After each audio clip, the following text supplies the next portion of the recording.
রাজধানীতে ঈদের পরেও কমেনি মাছের দাম। এ ব্যাপারে আরো জানাতে রাজধানীর কারওয়ান বাজার থেকে যুক্ত হচ্ছেন আমাদের সহকর্মী ওয়ালিদ সাকিব। চলে যাচ্ছি তার কাছে। সাকিব, ঈদের পরে আজ মাছের চাহিদা কেমন দেখছেন, আর চাহিদার তুলনায় দামের তারতম্য কেমন দেখছেন? ঈদের আগে কেমন দাম ছিল আর ঈদের পরে আজ দাম কেমন দেখছেন? কারওয়ান বাজারে আমি সকাল থেকে এসেছি, আমি দেখেছি যে এখানে মাছের সরবরাহ কম রয়েছে। বেশিরভাগ মাছের যে বিক্রেতারা তারা কিন্তু বেশিরভাগই আসেননি। একেবারে অন্যান্য সময় কারওয়ান বাজারে যেরকম স্বাভাবিকের তুলনায় যদি বলি যে প্রায় অর্ধেকেরও কম বিক্রেতারা আজকে এসেছেন। মাছের সরবরাহ একেবারে কম, যার কারণে বিক্রেতারা বলছেন যে এই কারণে মাছের দাম কিন্তু কিছুটা বাড়তি, অর্থাৎ সেটি প্রতি সব ধরনের মাছে আসলে 20-30 টাকা কেজিতে বেড়েছে, এটি আমাদেরকে বিক্রেতারা বলছেন। ক্রেতারাও আসলে ভোক্তা যারা রয়েছেন তারাও এক ধরনের কথা বলছেন যে মাছ বাজারে মাছের দাম ঈদের পরপর আসলে কিছুটা বাড়তি। এখনও কিন্তু ঈদের ছুটি শেষ হয়নি।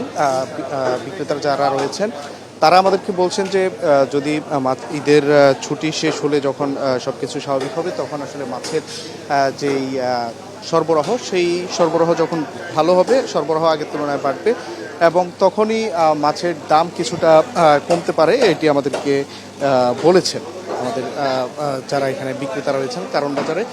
আমরা যদি আপনাদেরকে একটু বলি যে স্বাভাবিক সময়ে যে রুই মাছ 300 টাকা করে বিক্রি হয় ছোট বা মাঝারি আকারে, সেই ছোট আকারের রুই কিন্তু আজকে বিক্রি হচ্ছে 320 টাকা 30 টাকা। মাঝারি আকারের যে রুই সেটি 350 টাকা বিক্রি হতো, সেটি আজকে কেজি বিক্রি হচ্ছে কারওয়ান বাজারে 380 টাকা বা 370 টাকা এই দামে।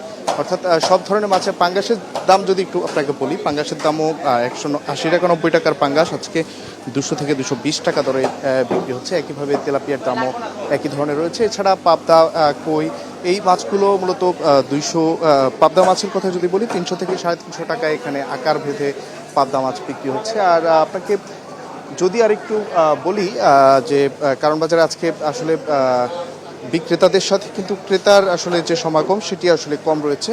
তো রাজধানীর কারওয়ান বাজার থেকে আমার কাছে এই ছিল সবশেষ। ওয়ালিদ সাকিব, আপনাকে অসংখ্য ধন্যবাদ।